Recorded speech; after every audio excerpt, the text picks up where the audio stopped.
I don't know if you've ever been by this building, but a storied landmark in Akron is hanging in the balance at the moment. The city has until November to find a developer willing to repurpose the historic Firestone Plant 1. It is gorgeous. It is pretty, and if that deadline is not met, the building will face demolition. Danielle Wiggins has the story. This ordinance passes 11-0.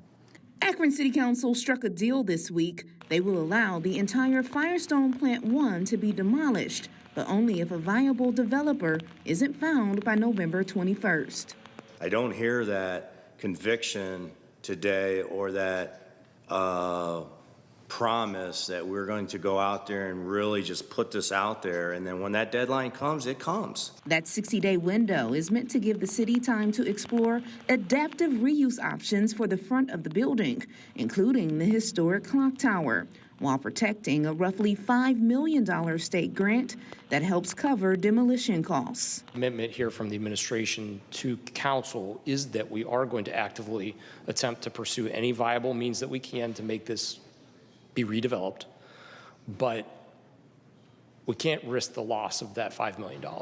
60 days isn't going to do anything for this. It's a Band-Aid. It's a Band-Aid on a bullet wound. Dana Noel is the advocacy chair for Progress Through Preservation. The nonprofit is fighting to persuade the city not to squander what they believe is an asset. There's $15 to $20 million worth of tax credit equity that could go into this project if they save the building. That's for historic tax credits. If they tear it down, that's going to disappear. Signal Akron reporter Ariel Cass has been covering debate over redeveloping the 115-year-old building for months.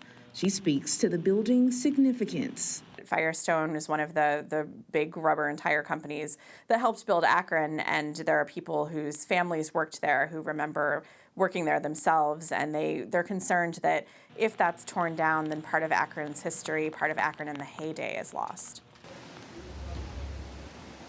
And Councilman Donnie Kammer, who worked on the proposal, provided a statement which reads in part, "Now is the time for a serious developer to step up with the project and make this building a success story with preserving history and making new history in the former rubber capital of the world."